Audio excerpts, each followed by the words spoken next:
That Damn Thing Podcast, Episode 15.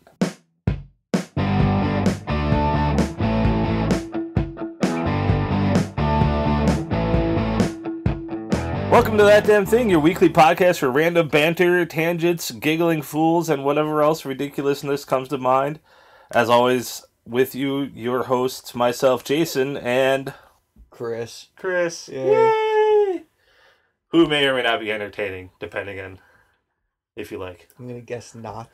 Yeah, you're not. I'm entertaining. You're not. Chris may or may not be entertaining. No, I'm not entertaining at all. But I am, so it balances out. Every once in a while. Every once in a while. We're 30% entertainment. Yes. That damn thing, 30% entertaining. But you have to listen to the whole show to figure out which 30% is entertaining. Now, that suddenly reminds me of it's your one of your favorite YouTube channels, CinemaSins. No, fuck. You mean my least favorite YouTube channel ever? Because that guy's a dick. I was watching the one for Lucy. Okay. You know, and it's just describing. It's like all of a sudden, like as they're going through the movie, it's showing she's using 10% of her brain, 20% of her brain, 30% of her brain. We are 10% entertaining. We are 20% entertaining. We are 30% entertaining. And eventually, we'll hit that sweet spot where we're 90% entertaining, and then it goes back to 30. Yes. But that spot in the show varies each week, so you have to listen to all of it. Yes. Wherever, will we ever get to 100% entertaining?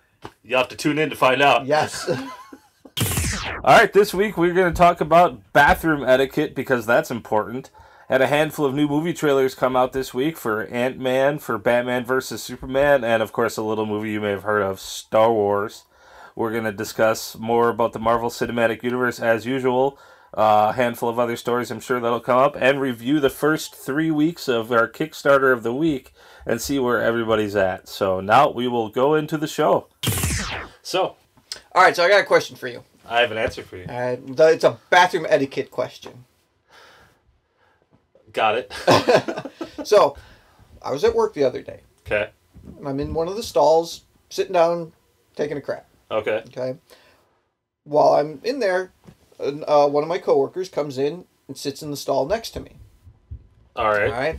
Whatever, fine, you know, as usual, no words are exchanged. Of course. That's the unwritten rule of the bathroom. Correct. No speaking, yeah. I finish up. Okay. Whatever, and I go to flush the toilet. Okay.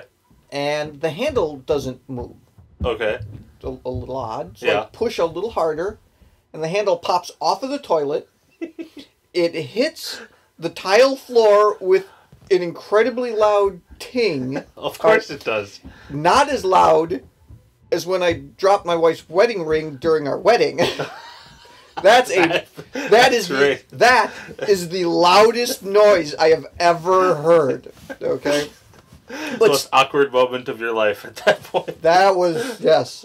But the toilet handle falls off, hits the tile floor, loud ting, and it bounces under the dividing wall and slides next to the guy's foot. Into the next stall. Who's in the stall next to me. I stand there for a couple seconds, debating in my mind, what is the appropriate course of action?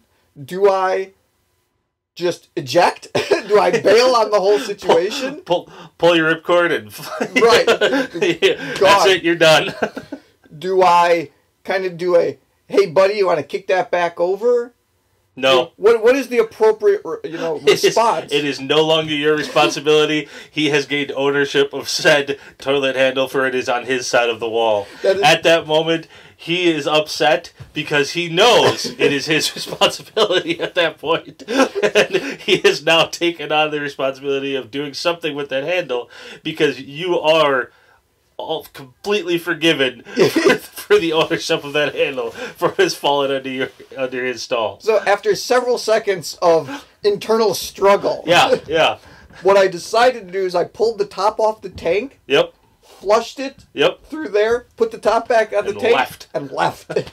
As you put it, it is now his problem. Yeah, it is his problem, and he is not angry at you because he understands. Even more so. At that moment, during those couple seconds of debate, yeah, that man was in process of what he came in for.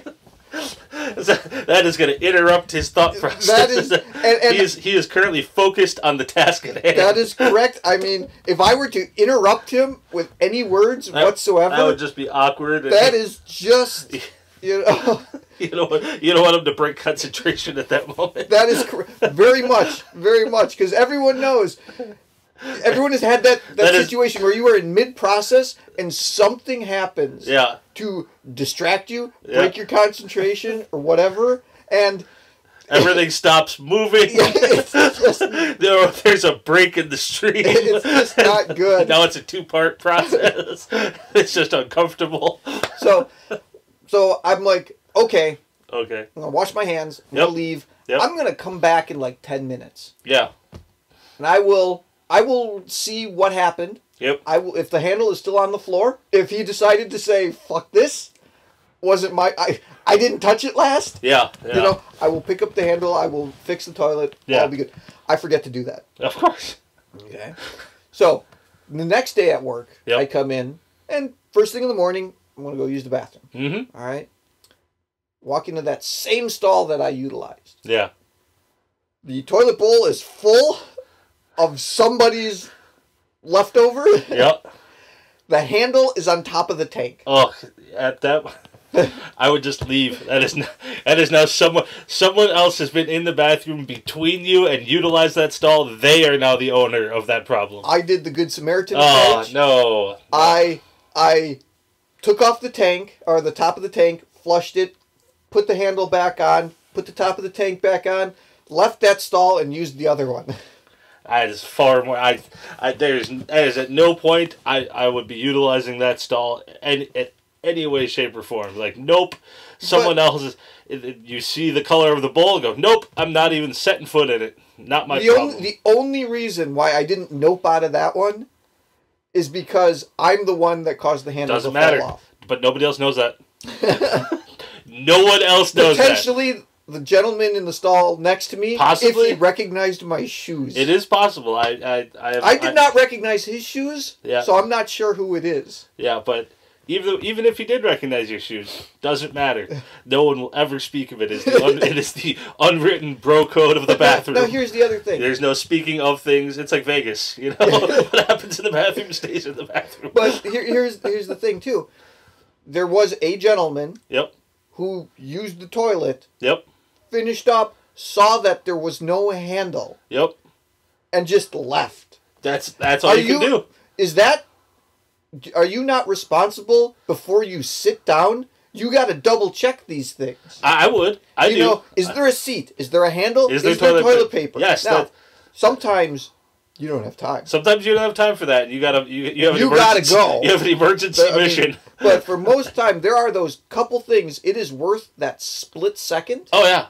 Up front. Yeah. Because then you can just go, oh, I'm going to go into the next stall. Yep. No, I always do a cursory check of the situation. Mm-hmm. You know, check for all the equipment necessary to perform the task. Yep. Make sure my exits are covered. There's one thing happening at home. Yeah. And you can call to like a wife or something like that and say, hey, you know, bring me an extra roll of toilet paper or something. Yep. If you were out in a public place. Oh yeah. No, it's like the scene from The Bourne Identity where he enters the bar with Maria and he checks the whole situation. He knows everything that's going on. That is my approach to every public bathroom. I know the location of if there's a plunger. I know where it is. I know where the extra toilet paper is. I make sure there's a seat. If they're possibly equipped with it, I know where the paper ass gaskets are. You know, you know what I'm talking about. It took me a second. Paper ass gasket. I never knew what those were called. I got that name from the first Deuce Bigalow movie. Really? Yeah, where I can't remember the actor's name, but the detective. I couldn't tell you his name for life of me. He's another one of those guys, and he's the one who's chasing after Deuce like the whole time. You can't prove it, but whatnot. But he's guy keeps whipping out his junk and stuff and making him check it to see. He's like, I got this rash, you know. He's like, but I didn't use one of those paper ass gaskets, you know. You think it's from that? And at that moment, I was like, what is he?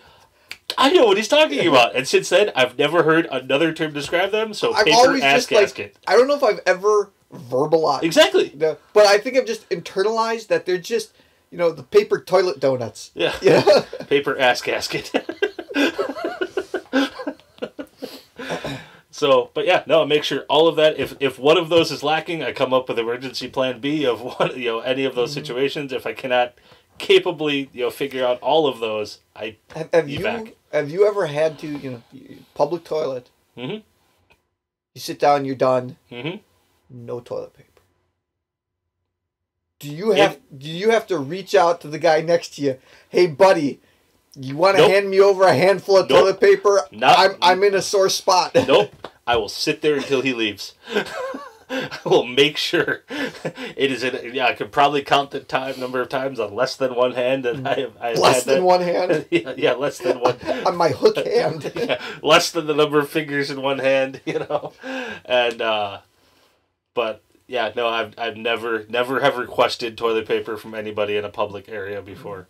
I will do anything it takes to not make that request. I will sit there as long as it takes for everyone else to leave until I can make my way to another paper dispensary, if it's paper towels, if it's toilet paper, whatever it is, But no, I mean, that there are so many situations that I will evac a bathroom. If in that situation, there's 2 stalls or whatever, and somebody's in one, and I'm about to do something freaking awful, I will not even go. Nope. I cannot be in the same room as another man at this moment. I am going to another situation. So I will walk in the bathroom, and if I'm noticed or something, I will stop and wash my hands, check my face, and then leave. I've done the unfortunate, fake pee when I had to. I'm like, I came in here, multiple people saw me. I need to take a shit, but I can't do it with all you people standing around because for some reason I can't have you knowing that I poop. So I will pretend to pee, and then if you leave before I'm done, then I will go. If not, I will leave and find another bathroom, or just simply hold it until another safe point is opened up. No, if I gotta take a crap, I go into a public restroom and all the stalls are full. Yeah. There's an immediate about face. Oh yeah, if the stalls are full, the door. Yep. I am not faking a pee. I am not washing. Well, I'll only do that if somebody notices me. If I go in and everyone's in a stall and there's no one visibly seeing me, fine. But if I make eye contact, but if you're at the movie theater where it's full, yeah, where the rarity of there is a line, in the men's bathroom. Well, then you're one of many and it's acceptable. But if I'm at work or something and I walk in and somebody sees me walk in, I can't just pull eject and follow him right back out because that shit's just weird. I'll stop at the mirror, check my contacts, wash my hands. If somebody else is already doing that, I will go over into the urinal and pretend until he leaves. All of these situations I have done multiple times because for some reason, and every time it comes up, and I've seen it online, I've talked to other people, I am not the only one. That is a thing that multiple people do. Hence the reason I wanted to bring up this instance of etiquette. What is the appropriate... And we seem to be in agreement. Yes. Yes. The number of urinals available. Should there be 3 or an odd number, you always take the one farthest to the end if possible. Never take the middle. No. The only time that's even potentially acceptable is if there is the physical divider. Yes. If there's a legit, then it really doesn't matter. If there's a legit wall, it's still kind of weird. But not as weird. Yes. Because there's a wall and you can't see each other at all, so it's all right. So yeah, well. All right, that is our etiquette lesson for the week. This week's etiquette lesson: bathrooms. Now, male bathrooms. Now we got to get to the real headline story of the week. Headline story of the week. The real important thing. What's the important thing of the week? I don't know. Did something happen this week? The new Star Wars The Force Awakens trailer. There was a new Star Wars trailer? You don't say. I do say. We watched it together at lunch on whatever day that was. I have no recollection of said occurrence, sir. No, obviously, yes, new fucking Star Wars trailer. Awesome. It was amazing. It's so cool. It's what I always feel about every new Star Wars thing that's coming out. Yeah. I'm eternally hopeful. Yeah. And this hasn't done anything to dissuade those hopes. It's like I remember at this point, I have a hard time remembering the feelings I had for like episode 1. Yes. But I know I can't quantify them. I can't recall them anymore. But I know I was, and I know everyone was excited. Yes. Everyone's memory of it is tarnished by their correct their perception of what the movie was and what it was supposed to be are two different things. And I think we've beaten that horse to death. That people forget that Star Wars movies, especially those, were made for kids, and people our age were upset with them. Great. My kid loved it. Yeah. But that's who that was for. Episode 1 was not for... Well, and the Star Wars movies in general are kids' movies. And again, we can this horse is, a bloody mist at this point. But even taking that into account, there are still things with the prequels that it just... Oh, yeah. It just didn't work. No, right. they didn't... They weren't fantastic at all. But this one evokes that same sense of just excitement. Because it's all the old characters. They're all back. And it's something completely new. Mm-hmm. That's the thing, that we haven't had that in 32 years. Right. Well, I mean, even with the prequels. You knew the story. You knew the story. You knew that you were going to have Anakin and Obi-Wan. Yep. And they were going to be best buddies. Yep, and you knew Palpatine was in it. You knew Palpatine was in there. You knew at Yoda. Some point you were going to have the Clone Wars. Yeah, you knew all the stuff that was going to happen because it was prequels. Yeah, you just didn't know how it was going to happen. and was still, so it wasn't as exciting as this, but it was up there. It was new Star Wars. It was the first time in 16 years, and now we have almost the same thing. Well, Episode 3 came out in 2003 or something. I don't remember. I thought they were 2 years apart. 99, 01, 03. I don't remember. I'd have to look. It was either 2003, 2004, whatever. It's been 12 years, almost as long. But it's been 32 years since you've had a brand new Star Wars story containing the characters you know. Well, I mean, yes, because, essentially, the prequel story is the rise and fall of Anakin Skywalker. Well, for all 6 movies are that, basically. The other 4 are the redemption of... 3. Our other 3 are the redemption of Anakin Skywalker. But essentially, those 6 movies are the rise, the fall, and the redemption of Anakin Skywalker. Yep. And so you knew they were going to take Anakin from this. You knew you knew Anakin was going to become Vader. You knew the end. Yes. You just didn't know the first half. Right. You didn't know the process of how he's going to get there. Yeah. So but now we don't know anything. I mean, we're starting to learn little bits. We don't know anything. Well, and you about... don't. You don't even know. I mean, you get little bits, little details. There was, first you have just the trailer itself, and you see Vader's melted helmet. You see what appears to probably be Luke Skywalker. You don't see his face. Mm-hmm. You see what appears to be Leia handing off Anakin's original lightsaber to a girl, maybe her daughter or something. Nope, I think it is... Or Luke's daughter or something. People have taken those couple frames and kind of collaged them, and it looks like a small little yellowy alien is handing it over to Leia, is my guess. But it looked like old... I didn't get that close. It looked like an older woman's hands. It didn't look like an alien. No, it's a little short yellowy creature. Oops. Okay. But so what I think is, yes, it's Vader's helmet. Yep. The father. Well, Luke is talking to someone though, because it's the same lines. I've seen people beat this one to death. A lot of people think it's the literal exact same audio from Return of the Jedi. Some of it is. I think Mark Hamill confirmed. Yeah. That some of it is the same audio. Yeah, the same audio, but they added the new line at the end. Okay, so we're kind of talking about the trailer. Mm-hmm. It starts off with this big sweeping panoramic shot of a desert planet with a crashed X-Wing and a crashed Star Destroyer. The Star Destroyer is so cool. It's such... And fucking Star Wars music is awesome. Yeah. The original John Williams score. That music is so emotionally evocative that you can't feel excitement when you hear that music. You can't not feel excitement. It's like, this is fucking awesome. Yeah. And that is one of my greatest memories of Star Wars is in, what was it, 97, when they re-released when the special they editions. re-released, sitting in the theater for A New Hope. Yeah. Finally, for the first time in my life, being able to see that movie on the big screen. Yeah, that was and awesome. Just, the Lucasfilm logo comes up. It all goes black. And a long time ago in a galaxy far, far away, and then it goes black. Yep. And then just the giant fanfare. Yeah, the explosion of the theme. It's, it has been 18 years. Yep. And I still can remember sitting in that theater, and I remember the feeling.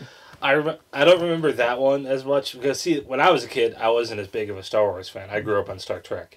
I liked Star Wars, and I still like Star Wars. I really, really, really, really like Star Wars.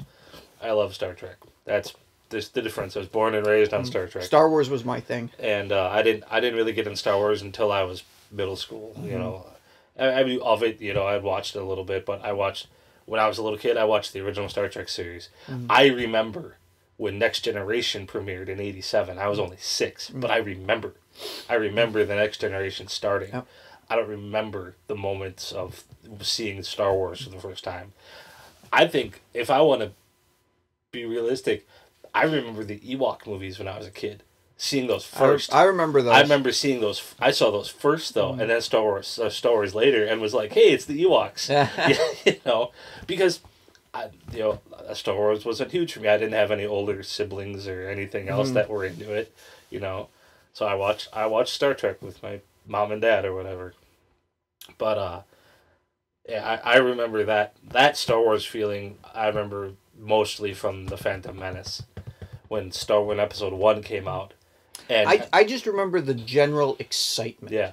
Well, it's just, because I was at the midnight premiere of Phantom Menace, and when the movie started, because no one knew if they were going to keep the same music and opening crawl. It was a total mystery. Yep. Pre-internet, really. Well, I mean, that was I remember being glued to theforce.net. Yeah. For a couple of years, trying to catch every little bit of info that I could.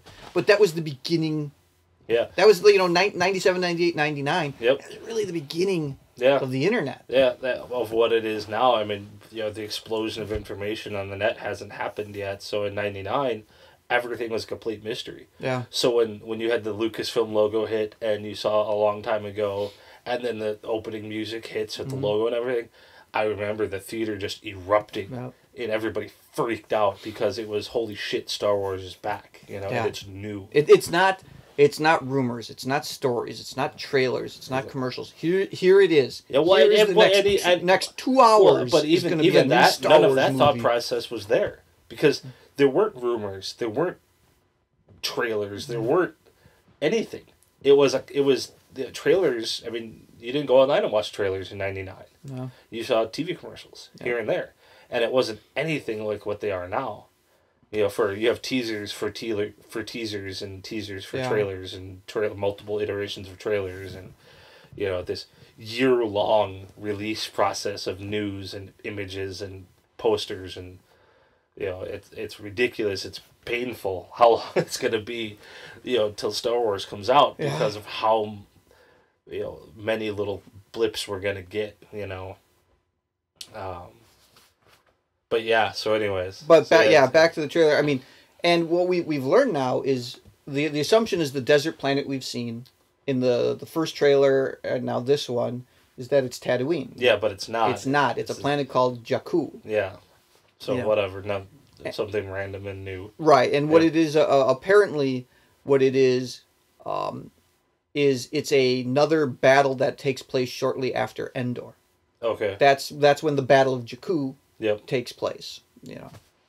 So, but then it transitions to that, and it's voiceover of Luke. Yeah, with the it's the Force is strong in my family. My father has it. My father has it. My sister has it. Right. And then now you have it right. too.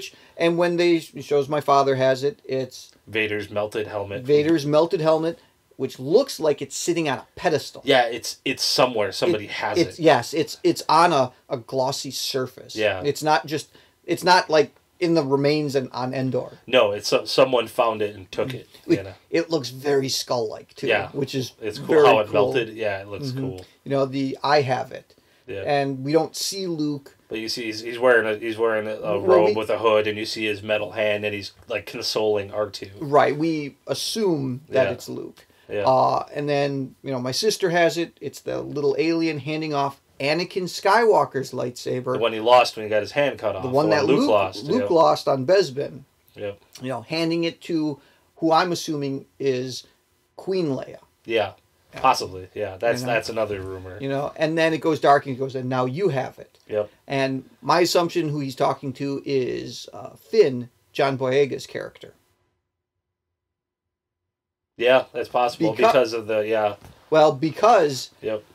Star Wars Celebration Yep. also is going on, the big convention, and they had some of the costumes and props from The Force Awakens, and one of them was John Boyega's character costume, but there was also a costume like it was a drawing, a mock-up sketch, yeah, and in it one of the pockets on his jacket had Anakin Skywalker's lightsaber. So that makes me think he is the new Force sensitive guy. It's possible, except for it doesn't make sense when Luke's talking about his family because John Boyega is black. Well, I don't know. That's what. So it's. I don't. So we'll have to see because there's also the story. It's you don't know the story. It's Luke's. It's since the beginning that lightsaber has been talked about as being like one of the main focus points of the movie. Yep. So is he going to find it, or is he a Force sensitive person? I don't know. Who knows? Because he has it on him, but it wouldn't make sense to go with Luke's family speech. Because that wouldn't make sense that John Boyega. Well, I mean, it's possible. It depends on how you want to read it. The other rumor is Rey, the young woman, is really the daughter of Han and Leia. Yeah, and that would make more sense because if she's Leia's daughter, then that would make more sense because her and Finn are running around together, on Jakku. She rescues him from being crashed on the planet, and there's all kinds of rumors about his character and is he actually a stormtrooper who decides to get out or what? Because at one point you see him in the stormtrooper armor, but then now you see him in regular clothes. Yeah. So is he a stormtrooper who gets out, or was he? Or does he? Is he like a secret? Does he go AWOL? Does he go? Well, I would say, does he go AWOL, or was he like a spy? Yeah. For apparently now the Resistance, as they're named, and no longer the Rebels. That is the Empire is no longer the Empire. Yeah. Well, we don't we don't know that now. In one part of the trailer, we see this whole big battalion of stormtroopers, and there's all the different variations and versions of stormtroopers. There's a bunch of new ones. They've got the regular stormtrooper. The flame troopers. The fucking flamethrowers. Snow troopers. Flame troopers are new. There's new TIE pilot that we see. Yep. We see little hints of the remember the Death Star guys with the black helmets. Yeah. We see little versions of those, but when it shows the big battalion of stormtroopers, there's a new big banner. Yeah, with a new logo. Yeah. And that is, again, what we're kind of learning from Star Wars Celebration, is that is the First Order.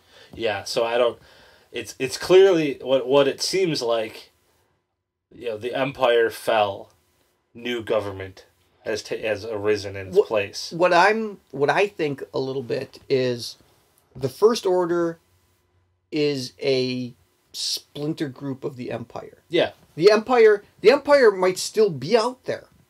It's possible. But there's another section that broke off and has now dubbed themselves the First Order. Yeah.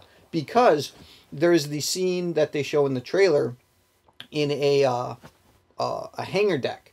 Yep. With a bunch of stormtroopers shooting and fighting and stuff. Yeah. What it looks like, if you watch it, it looks like all the stormtroopers in the foreground are fighting other stormtroopers. And now the ones that are farther away are real small. Yeah. But the impression I got is that they were old school stormtroopers.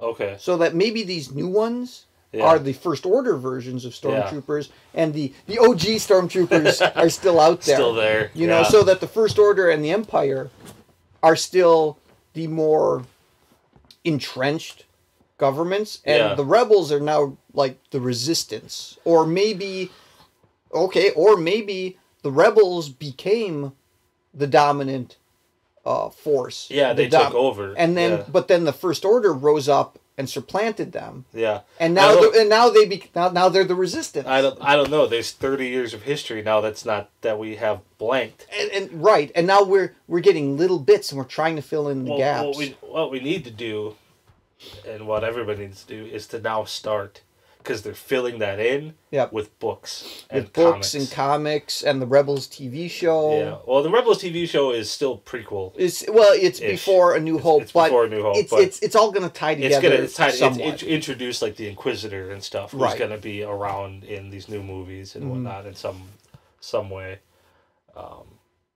But you see all the new stormtroopers, and then I forget, where does the trailer go after that? You get to see the new bad guy, Kylo Ren. Yeah, you get a full on. This is the guy with the cross-hilt lightsaber. Yeah, and that lightsaber looked cool with the Star Wars Celebration. They had was it a drawing of it, or was the it was the actual prop? I looked at the pictures a couple days ago, and you can tell why it's all fucking fucked up, because it is like made in a cave lightsaber. Well, it's it's old and damaged. Yes, one of the it's two. Either some dude just kind of figured out how to make it. Yeah. Or it's a really old. It looks like somebody found one and like fixed it by hand, because it's got like a red wire coming up out of it. Yeah, it's like you can see some of the wiring and like the casing's like cracked off in certain places. It's all beat up. So I'm guessing it's probably maybe it's Vader's old lightsaber reworked. Oh, because it just popped on my head, because if he's the main bad guy, he might be the one with Vader's helmet. If he did Luke would have left Vader's lightsaber with him. Burn the lightsaber. Probably would have left it with him. So he found he took Vader's helmet and his lightsaber and was able to reverse engineer the lightsaber and make it function, but it's all fucking wonky. Right. So he put like the cross guards on it. Maybe that's why, if you notice during the first teaser, when he first ignites that blade, there's a whole different like kind of modulation to the blade. Yeah, well, and you can see it. It's all hissing and spinning. Right, it's not, because it's all busted up. Yeah, and you've got like the cross guard, and like a lot of people mention it's almost kind of like exhaust for the blade. Is so much power coming out of it that he needed to offset some of it, so it almost made like a cross guard out of it. Not like intentionally, because if you think about how they usually fight with those things, you're gonna cut your hands off with a cross guard. A lot like that. So it's like, wouldn't have done it on purpose, but to offset some of the crap coming out of it. Who knows? So. But you see a real good shot of Kylo Ren. Plus, there are a bunch of posters that have come out that you see his mask that he wears real clearly. And boy, does that look a lot like Darth Revan from Knights of the Old Republic. Yeah, that's one I'm not super familiar with, so I'm just going along with everybody else on that one. You've never played Knights of the Old Republic? When it first came out, that came out like 98. It came out a long time ago. Yeah, KOTOR. That was old. You can buy it for iPad. yeah, that's true. But he's cool looking. It'll be interesting to see exactly who he is, how he fits in, all that stuff. But exciting. One of the other things we see is there's a big chromed out stormtrooper. Yeah, that's the one that's rumored to be Gwendolyn Christie's character. I forget, she's like a general or a commander or something. Something like that. But yeah, Gwendolyn Christie is best known right now on Game of Thrones as Brienne of Tarth. Yep. But yeah, the rumor is that's her character that she plays. Yeah, which would be fine because she's a badass. Yeah. And she's huge. She's like 6'2". Uh-huh. So she's a monster. You put her in, so she's going to be, she's probably not the only one, but some sort of elite maybe to supplant like the Imperial Guard or something. Something like that. Yeah. New. We'll have to wait and see, but I got a very strong Boba Fett vibe. Yeah. Off of that character, just the way, because there's kind of a little shoulder cape, just the way the character was holding their blaster. It gave me a very strong Boba Fett vibe. Yeah.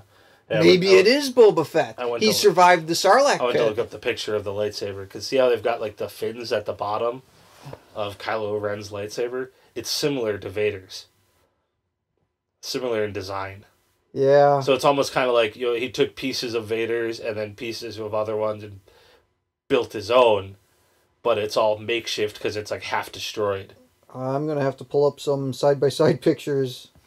Well, yeah, Vader's lightsaber, I have like the toy one, it's not in here, but it's got the black fins on the bottom just like Anakin's, but the top of his is all black. He's got like a big black thing on the top of it. This one, it's got like those little exhaust, the crossguard things that like bolted onto like the sides at the top. So, but yeah, you can see like a big chunk of it's missing. You can see wiring. There's a red wire coming up on the outside of it. It's totally like... It is makeshift. It is totally makeshift. Like he found either pieces of old ones or, something. And who knows, there might have been a bunch of lightsabers from the Clone Wars that have just been floating around, and he was somehow able to get a hold of one. Yeah, well, pieces of other ones, but this one, it's red. It's a red lightsaber, there aren't that many. No. There's, theoretically, 2 would have been left hanging around. Palpatine's and Vader's. There wouldn't have been any other. Well, the only other one would have been Darth Maul. If those. Yeah, but his would have been long gone, and now we're talking. Because that's 20 plus years. Right, but did somebody on Naboo? Yeah, got a hold of it and went, "Hey, I'm just gonna hang out." Well, you've got Maul, you've got Count Dooku's, and then Palpatine's and Vader's. So there's 4 theoretical Sith lightsabers. More than likely, unless they make up one. Yeah, unless they make one up. Darth Plagueis or whatever his was, but more than likely, I kind of like your theory of Vader's. Yeah, it's built off of Vader's lightsaber. Right, he took that and whatever was left of it, and then used some and other parts, pimped his saber and turned it into that, or just made one out of it. Because he's got no one left to. There's no one, theoretically, no one left to teach him how to make a lightsaber. Yep. Now, probably the best scene of the whole trailer. The last part? Right at the end. Yes. All of a sudden, screen goes dark for a couple seconds, and you hear Han Solo's voice. Yeah, Chewie. We're home. Oh. And then it shows the two of them on screen. Yes. On board the Millennium Falcon. Yep. And says, "We're home." Now, somebody did some photo comparisons. It looks like that they're standing in the corridor that leads to the cockpit. Oh, I'm sure. So they're standing like at the door looking into the cockpit. Yeah, but they're both guns drawn too. Right. So they clearly didn't have it anymore. They didn't have the Millennium Falcon anymore, and they haven't had it for a while, Correct. Obviously. But somehow they get it back. Yeah. And they clearly didn't. They either took it back or just being extra careful. Or just events, brought them back together. Because one of the rumors was that if Rey is Han Solo and Leia's kid, at one point Han Solo gave her the ship. Yeah. And that she's had it on, or she has it on Jakku. Yeah. And for whatever reason, Han and Chewie show up to bail her out, rescue her. There was that one, and I saw another one that said that somebody was writing that Rey and Finn go to find it, and they bring it back to him. Oh. That was another one I saw. That for whatever reason, they lost the ship. Who knows what happened? Lost at the Battle of Jakku. Something, but they lose the ship, and then they've been looking for it. And Rey and Finn find it. And it's on Jakku or something like that. They find it. That's where they find the Millennium Falcon after at some point Han loses it. He doesn't have it anymore.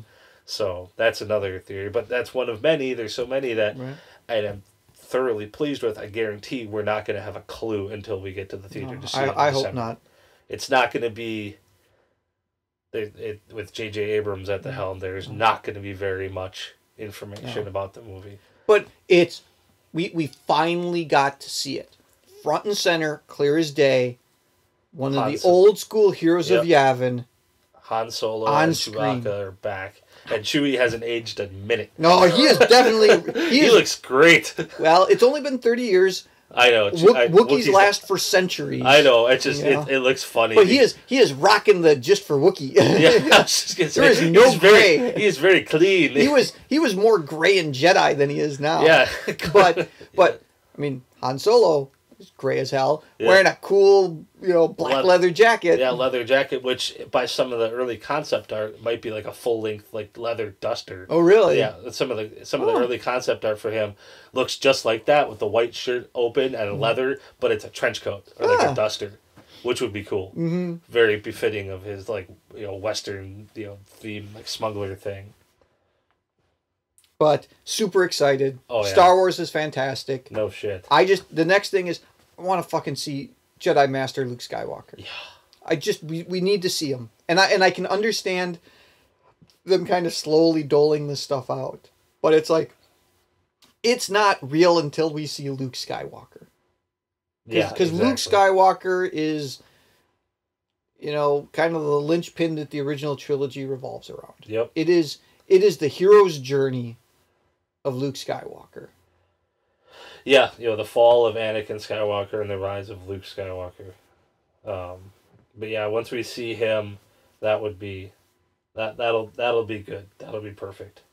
Yeah, here's a little bit of the picture I was talking about. The early concept art shots, and if you look at what he's wearing in the trailer, it's fairly similar. It's the same thing. You just see him from the chest up. You don't see the full length, but that would be fine. That would be cool.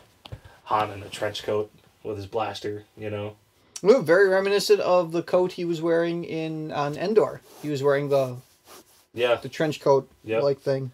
But this one's an older, older ripped up leather one. Yeah, I'm just excited. Yeah. Yeah. Yeah, it looked cool. Harrison Ford's got the long hair going. He's it looked good. It was neat to see. It looked like Han Solo. And he was smiling. I liked a lot of people thought Harrison Ford hasn't smiled in a decade. Well, you know what? He's always seemed so grumpy. Yeah. But he was happy. Yeah. And I really hope all these guys, Carrie Fisher, Mark Hamill, Harrison Ford, all these guys had fun. Yeah. Coming back to Star Wars. Well, except for Harrison Ford, who broke his leg. Well, crashed a plane. Yeah, he's what? He had a rough year. Yeah. But I really hope they just went in and had fun. Yeah. Just enjoy the ride for what it is.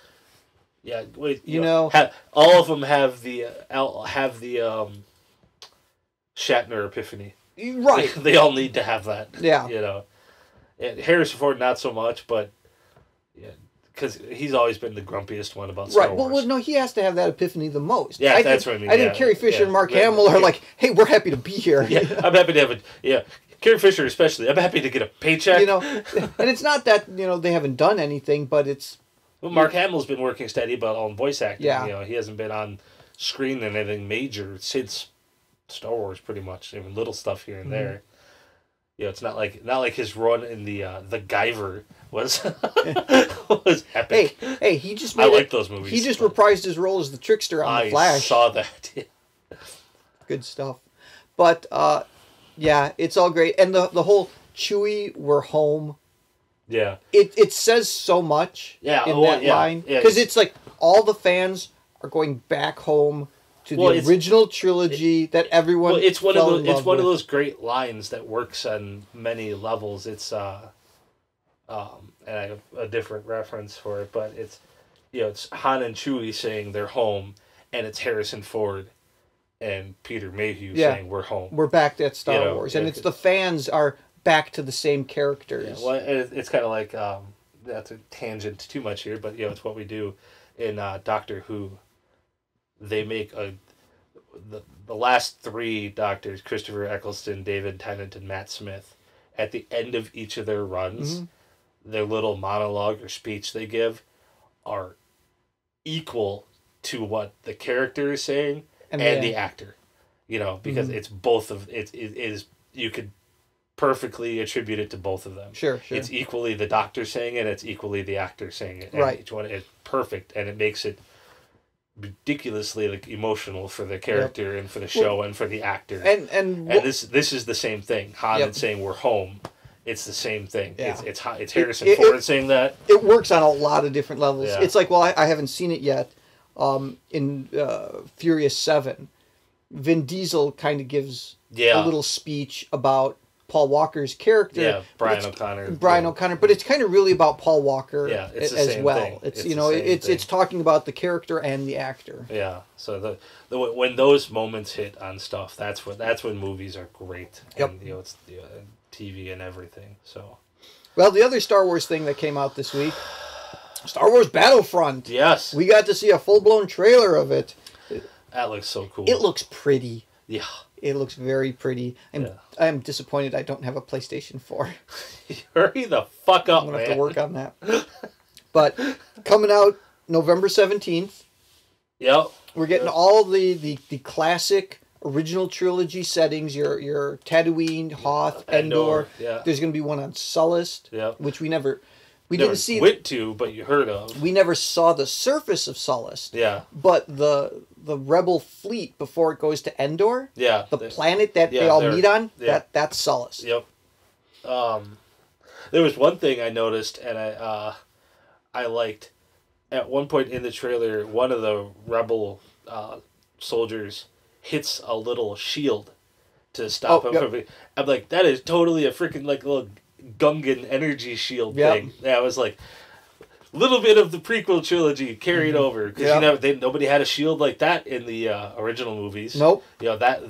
That was exactly what the Gungans used on Naboo. You're right. It didn't click with me until you said it, but you're right. That is a mini little Gungan, mini portable Gungan shield generator. So, and it was cool. It worked. Oh, and it's great. I mean, that's very. I mean, Halo's had stuff like that recently. But I thought it was neat tying in some of the stuff from the prequels, because some of that technology is cool. And that energy shield, and it was great. He takes the little stick out, and boom, hits it, and it just the shield.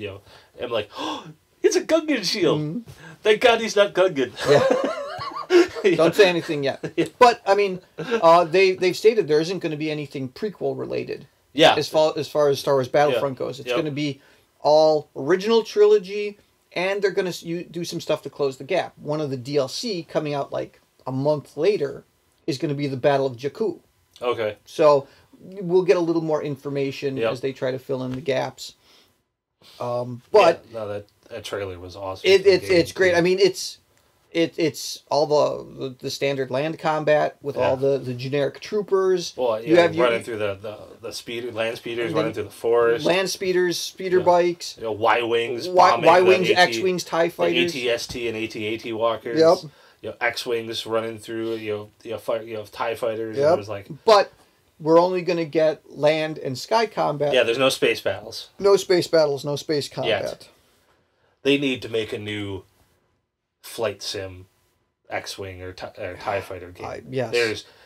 We are due. I am missing that in my life. It doesn't even have to be on PC. I'll take a console one. I'd kill for a PC one, because I'd love flight sims in general for PCs and computers have just died. Well, we're of that era of the late 90s. Yeah. Where they had just a ton of them. Yeah, and it ended for some reason in the 2000s. Flight sims, joystick games, just went away. As with the rise of consoles. Yeah, that's what killed it. Consoles killed it, but I miss joystick games. I miss flight sims. I miss X-Wing and TIE Fighter and X-Wing versus TIE Fighter, and then the last one, X-Wing Alliance. X-Wing.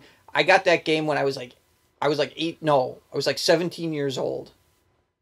And I would, during the summer, I'd go to work, I'd get up, I'd go to work, I'd come home, I'd shower, I'd play X-Wing till I went to bed. Yeah. And then I got up, went to work, yeah, came home, showered, played X-Wing till I went to bed. I did that for a good chunk of the summer. Oh, yeah, I remember getting it. We got it, I think was X-Wing or TIE Fighter came out first? X-Wing came first. X-Wing came out first.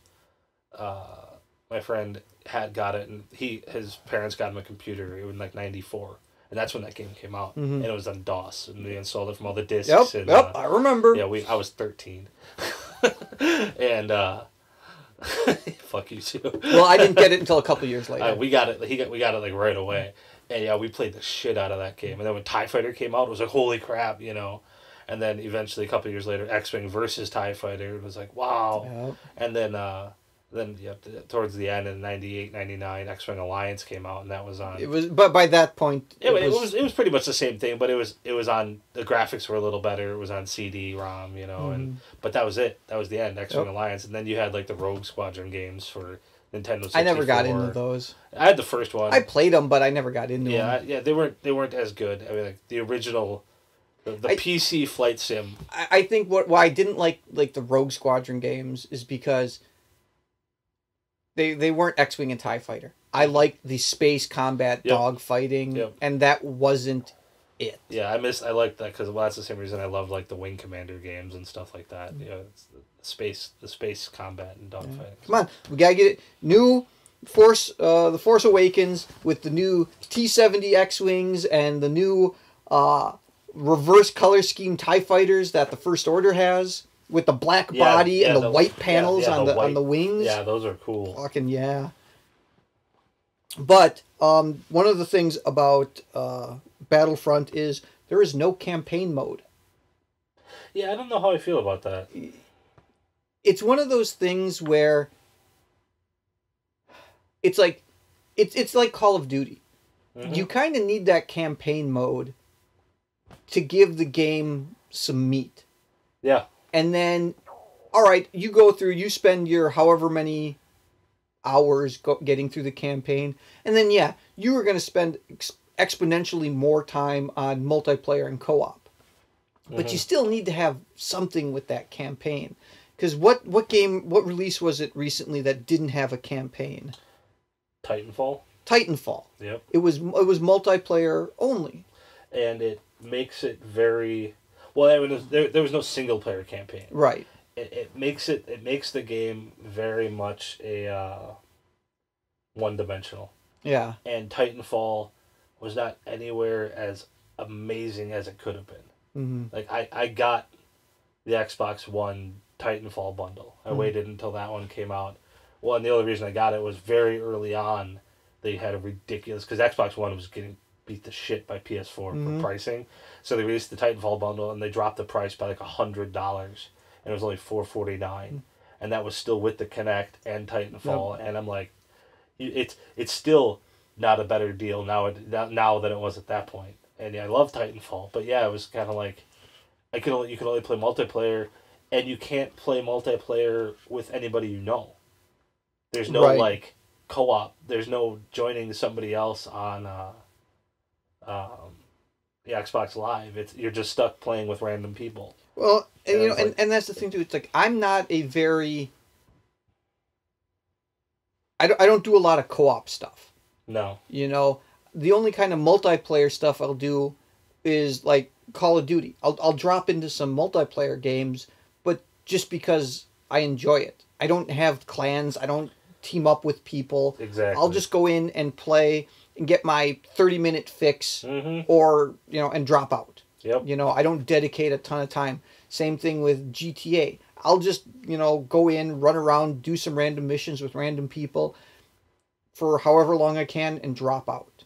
Yeah. I'm never going to get that achievement in GTA 5 where you complete all the heists with all the same people in order without dying. Yeah. I'm never going to do that. Yeah.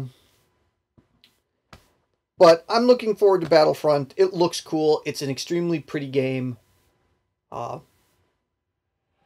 Yeah, I'm excited to get that. I hope. Well, I know like the trailer that they launched was all pre-render stuff. Yeah, but obviously. But it's in-game engine. Yeah. So it's not like So it's not fully like animated. Separate stuff. But it's it's in-game. Yeah, so it's not in-game play, but it's in-engine play. In-engine footage. So it'll be almost like that. It'll be similar. It's gonna look amazing on same. PS4, and I'll get that shit like right away. The other Star Wars thing that came out this week. There was a third Star Wars thing. There was another one. What did I miss? Star Wars Rebels Season 2 trailer. Oh. One of these days gotta get caught up and actually watch all of Rebels. I think I watched the whole thing. I might have missed an episode here or there, but I think I watched most of it. Pieces of it, but I didn't leave. Didn't watch all of it. You know what? I felt the same way I did with Clone Wars. They were just getting their feet under them for the first season, and it's like, okay, now you guys got to decide how you're going to move forward with this. Yeah. You've established the characters and the setting, and you've given yourself room to play. Now you can really start doing a story, because Clone Wars got better and better as the seasons went on. Mm-hmm. You know, but at first it was kind of shaky. But just to cover a couple of the things that we see from the Season 2 trailer, we're going to get us some Darth Vader. Yep, and he made an appearance in Season 1. Yeah, right at the end. Yeah, well, it was an early one. Did you ever see the the recut of the pilot? Yeah, like the first episode he made an appearance. There was but it was only on like a different version of it. They had the original, hour-long season premiere, and then they split it into 2 episodes for reruns later. But then on ABC, they ran a special re-release of that first one where they added Vader to it. Huh. And there was extra scenes with Vader that were added to the pilot that just ran as like a Sunday night on ABC special. Like a couple months, maybe a couple weeks later or something like that. So, but yeah, it was just a little thing. And I think it was just him on on the hologram. Talking to Palpatine? Yeah. But we're going to get more Vader. Yep. Those rebels have, proven themselves to be a nuisance, so they're going to sick Vader on them. So that'll work. We saw a fight. Vader versus Kanan and whatever the kid's name is, I forget. I have no idea. There's going to be a lightsaber battle. Of course there is. So awesome. Yep.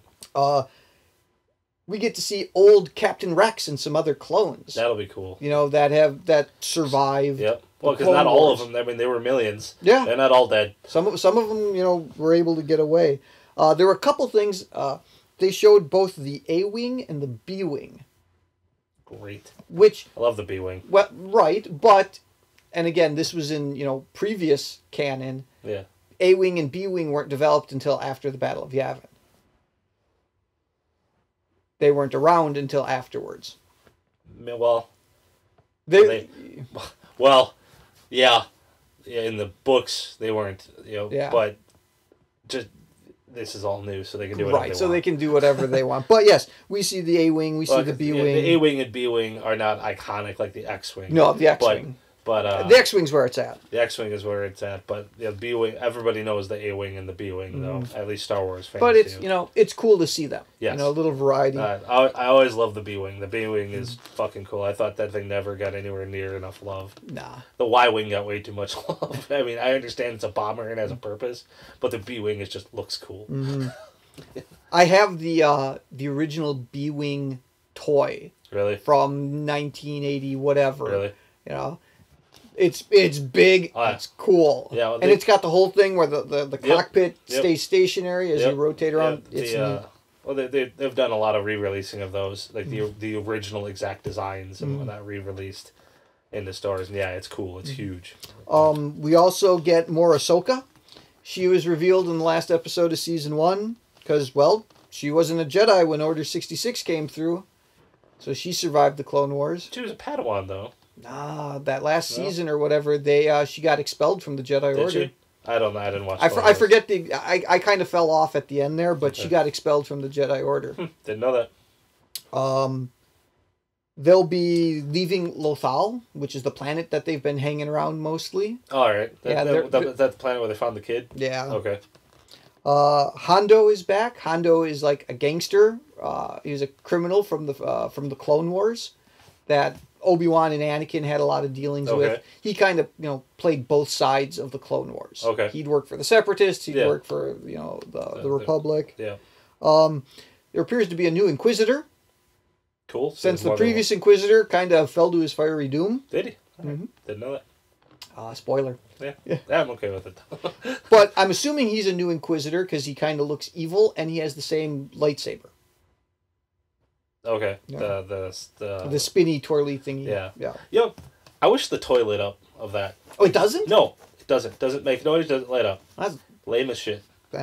disappointing. Yeah. Well, because like Jacob wanted it, I think for his birthday like last year or something when Rebels came out, he was big into it and watches it from time to time. But the toy, like, he wanted it. I showed it to him. Like, it doesn't light up. Doesn't make any noise. He was like, oh, Never mind. never mind. Yeah. Yeah, it was like $30. I'm like $30 for nothing. Yeah. I'm like even the $9 ones still light up and make noise, and then they make all the way up to like the expensive ones. But yeah, go figure. The Inquisitor lightsaber doesn't do anything. Like, well, you guys are lame. Well, the other thing too with season 2 is Dave Filoni, who's the executive producer for both Clone Wars and Rebels. Yeah. He was asked if there will be a showdown between Ahsoka and Vader. Ooh. As former Master and Padawan. And he said, it's part of the story we have to tell you. So at some point, they will face off in whatever way. There will be an interaction. Yeah. Which will be cool. Now, one of the other things they did at Celebration is they showed some concept art and some of the story ideas for other incompleted Clone Wars episodes. Okay. So that's out there. That's kind of cool to see. And some of those ideas are going to end up being used to, through other media to help fill in some of the stories. So that'll be neat. More Star Wars, more Star Wars, more Star Wars. Yay. There's been one hell of a Star Wars week. No shit. It's been exciting. It has been. You know what? It's one of the funny things too. One of the other things that I'm excited. One of the other things I'm excited about for Star Wars that I didn't realize until I started talking about it is Star Wars a very generational themed movie. It's about the different generations. And when episode 7 comes out, I get to take my daughter to go see it. Yep. It's like the first movies came out when I was a kid. The prequels came out when I was an adult. And now I'm an adult with kids of my own. Yep. That I'm able to take to go see the movie. And I'm really excited about that. Yeah. Because one of the great things I've done as a parent is my daughter likes Star Wars. Mission accomplished. And I've got pictures of her playing PlayStation with it's kind of cool. It's like, I've succeeded in certain areas with my child. Yeah. I've failed in others, but I've succeeded in some very definitive places. Yeah. No, I have children that have built-in predisposition to that, and I have a house that's full of all things nerd and video games and comics and Star Wars and movies and crap. So yeah, it just happens by default around here. Nope. But no, that'll be exciting. Jacob will be excited to go see Star Wars. The little ones are a little too small yet, so not gonna take the 3-year-old to go see a movie, or the 2-year-old for that matter. But we'll get there. I mean, because they don't really sit still for more than 20 minutes yet. A little too small for that. A little bit. Unless you put an iPad with Minecraft on it in front of them. Yeah, then they'll just stare at it for hours. Yeah, exactly. Rot their brains. Yeah. So, other exciting stuff that came out this week. The Batman v Superman trailer. Saw that. Got leaked a couple days ago. And then official HD release, I think Friday night or yesterday morning. The trailer's cool. But, yeah, it still doesn't mean anything to me because the trailer for Man of Steel was cool, too. Yeah. Yeah, the trailer for every Zack Snyder movie is cool. And I like his movies. Man of Steel was meh. We've discussed this before. We've crushed this, so I mean, it was a neat trailer. I liked the voiceover. You know, was good of all the different people talking about Superman, and one of those is Jesse Eisenberg as Lex Luthor, and then you get to see Superman's statue, and they spray painted false god onto him, and the whole world is talking about about him. Whether they should trust him or not, whether he's actually here to help us or not, Yep. whether even if he is here to help us, should we have him help us? I liked the one spot, and I'm really interested to see when Superman looks like comes down like a hole, like down a ladder or something, and you've got all the soldiers. Yeah. In black, like riot gear, with his Superman logo on their arms. Yep. And kneeling to him. Mm-hmm. That was cool. Because it's how do people react to this godlike person? Yeah. And apparently Batman does not react well to him. No, Batman doesn't like this guy. Batman, and then you've got I think it's Jeremy Irons as Alfred. Almost didn't recognize his voice because he looked changed up his accent a little bit or something for his Alfred character. But I had to listen to it twice to realize that was him. And I knew he was in the movie, but I didn't know who the hell was talking there. And then you get Batman, with a creepy robotic voice asking Superman, can you bleed? Can you bleed? That was interesting. So, yeah, I'm interested to see it. This is a part 1, right? No. I thought this was Dawn of Justice. Yeah, it's called The Dawn of Justice, but no, it's not a part 1. That whole splitting it up thing seems to have gone away. So that part of the craziness of these movies. But I don't know. It's we've talked about it before. Unlike the Marvel movies, I'm yeah. I don't know how to put it. It's I don't have the sense of hope that I do for the Star Wars movies. No, well, I have a sense of trepidation. You don't have hope like you do for Star Wars, and Star Wars should have a lot of hope for it, and a lot of faith in it because George Lucas has stepped out. It's being done by J.J. Abrams. You've got the whole original cast is back, and it's something new. So you have great hope for it. The Marvel universe, you don't even have to have hope. They've proven 10 times in a row that they can hit it out of the park every single time. And even at their worst, they're still Iron Man 2. Yeah. But that was the one I thought of as well. Like, if that's the worst they get, they still have a billion times more amount of faith in that than you do in this DC crap. And it's just, they have so much put the cart before the horse that, sure, could it work out? Absolutely. I hope it does. I hope it does because I'm all for it, but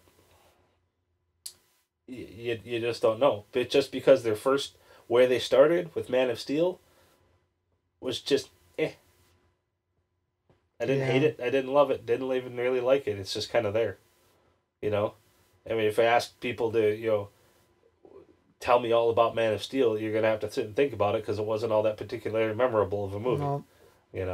But that's the start. Iron Man came out of nowhere and everybody just loved it because it was awesome. Yep. Man of Steel came out and everybody went, meh. I kind of like Superman Returns. Yeah. And that was the one everybody bitched about. Yeah. And then all of a sudden Man of Steel came out and like, well, wait, this isn't Superman. I guess Superman Returns was pretty good, I mean, it was a direct sequel to the original movies, and with clearly all new cast, but this new one, it was just weird, too sci-fi, too alien-y, too not Superman. So Batman v Superman: Dawn of Justice. We'll see.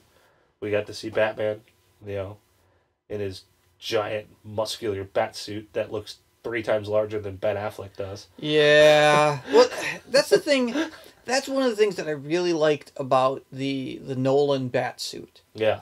It wasn't fake muscles. No, it was armor. It was legitimate armor. Yeah. Yeah, this Ben Affleck bat suit is total fake muscle because he looks like the size of Bane. Yeah. When he's got the suit on. And that's not even the armored suit that you see later. Right. That's just his regular Batman suit. That's just his regular Batman suit. And, the cowl is all sculpted to look angry. Well, and it's sculpted to look like it's conformed to his face. Yeah, like it is fabric. But it's angry. Yeah. You know, it's all so we'll see. I mean, it looks cool. This movie will be visually stunning. Yes. That's And- because that's what Zack Snyder does. Correct. His story is mostly lacking usually. So that's going to be the saddest part. Is it will not be bad. This movie will not be bad. It will be forgettable And you can't have two forgettable movies. in a row. Not at the start of your franchise. Talk to Sony about that with Amazing Spider-Man 1 and 2. Yeah, me. You know. Well, just speaking of Amazing Spider-Man, it's been confirmed that it will be Peter Parker. Yes. And he will be like 15, 16 years old. Yep. And that we are not going to be having an origin story. Yeah. It'll be right into he is Spider-Man. Yes. And so to go along with this, I found article here, and the part of the Sony leak, and this somehow just come out. How the Sony leak keeps producing more and more new info all the time is amazing. But Kevin Feige apparently sent emails to Sony with his opinion on Amazing Spider-Man after seeing it in like the theater or whatever. He went to see it and then had a whole bunch of just little opinions on the movie. I'll go through some of them here. There are too many storylines. You need to choose which ones we're focusing on and lift out the other ones. Example, could reduce the father arc to just Roosevelt, maybe. Could cut out the plane crash and Richard destroying spiders and start on armored car. Don't start with Spider-Man. Let the dangers / stakes to New York City build first and then have Spider-Man enter the scene heroically. Tone down Paul Giamatti's performance so he seems more menacing and less cartoonish. I really love Electro, but it feels like you may not need the scene in his apartment, which makes him seem completely crazy and hard to relate to. Need to set up the power plant earlier visually. Seems like the movie switches point of views a lot. Why are we in Max's point of view during the car chase? Worth looking at this playing out from Spidey's point of view. Could have been a better way to reveal Peter's missing his graduation. Instead of seeing the ghost of Captain Stacy, can we just hear a voice in Peter's head and maybe flash back? Why do we need a year to pass between the movies? Harry's story feels like the main plot of the movie. Peter should look into the past because of Harry. Not sure what Peter learns at Roosevelt is entirely correct. We're distracted by the idea Peter became Spider-Man because of his father's blood. All this special backstory with his super scientist dad fights with the idea Peter's a normal kid. Andrew Garfield's performance is all over the place. Don't like the idea that Aunt May tells Peter his parents were spies because 2 seconds later he finds out they're not, and again it fights with the idea he's an ordinary kid.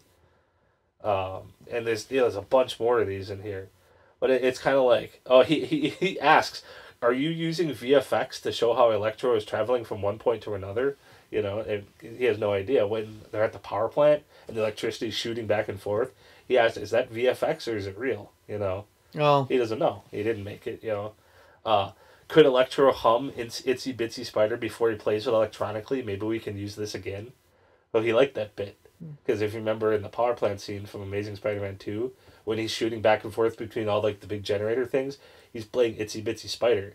Yeah. That's the tune that he's playing. So he's like, maybe Electro could have hummed that before it, so you kind of caught on to it, because you didn't realize Didn't catch it.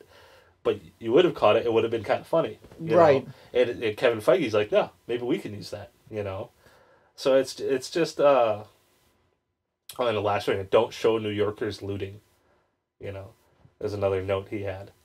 So it was interesting that it's all Kevin Feige's opinions on that movie, and a lot of it is the same crap. The reasons everybody else didn't like it. Yep. Too much going on, too all over the place, and it wasn't tightened up to what it should be. No, and it's very much a lot of the same problems that Spider-Man 3 had. Yep. It was too many things going on. It's the same problems that Fox has with their X-Men movies more often than not. Same problems Sony has. And it's just, they just throw up everything comic-y all over the script and hope for the best. Yep. I was reading about And we can segue nicely into here Daredevil series. I was reading about Daredevil the movie in retrospect, Mm-hmm. and the problem with Daredevil the movie was somebody went back and kind of re-reviewed it after the series. They covered like everything in Daredevil's entire run in one 90-minute film. Yeah. He met Bullseye and defeated him. He met Kingpin and defeated him. He introduced Elektra. He introduced everything there was about Foggy and Karen Page and everything. And they beginning and ended it all in one movie. What the fuck? Yeah, there was nothing to continue on to. So, continue on to a much better version of Daredevil. I finished watching the series finally on Friday night. It was fairly fantastic, isn't it? Fairly fantastic is an understatement. That was fucking awesome. It's what it was. Well, and it's like across the board, just getting rave reviews. Yeah.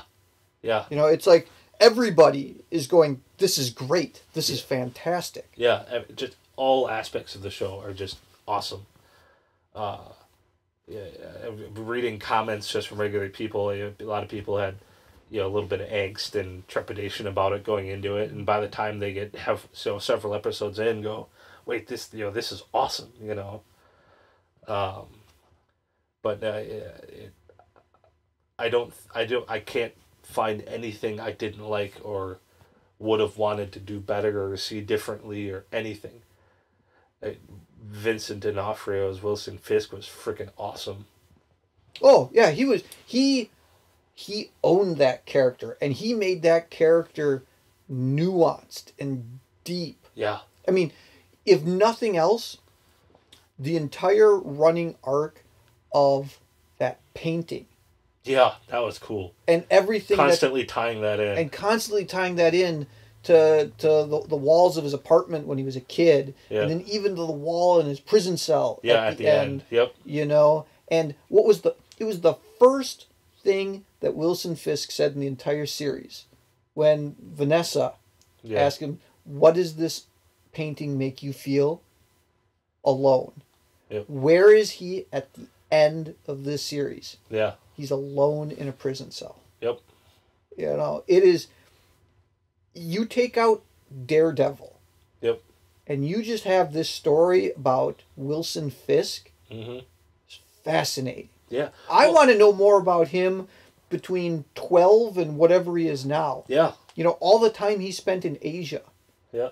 Where apparently, that's when I would assume he met Madame Gao. Yep. And Nobu. Yep. And stuff. But Madame Gao, if you notice, I didn't want to talk about it last week because you hadn't seen all this stuff.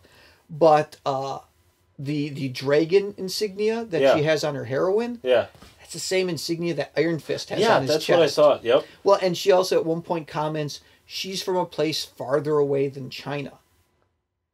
There's this mystical city or whatever that you can get to like once every like decade. There's like a portal that opens up. Okay. This is where Danny Rad goes to learn to be Iron Fist. Okay. And he goes for like 10 years to this place and then comes back as Iron Fist. Huh. Interesting. So that might be where she's from. So they're already, and since Iron Fist is going to be one of the Netflix. Yep, that's the third one after AKA Jessica Jones comes up. They're next. Already opening up and exploring some of these other elements. Yeah, they're introducing a little bit of it. Yeah, I knew that thing looked familiar, but I didn't place it until right now until you said it. Yeah, the little dragon symbol. Well, and even Nobu, he's this ninja dressed in red. Yep. That's the Hand. That's the ninja clan that Daredevil fights. Yep. At some point. And was it Stick? Stick, yep, his trainer. And the other guy that Stick was talking to? Yeah, who the hell is that guy? Stoned. I have no idea. But these guys are like extremely old.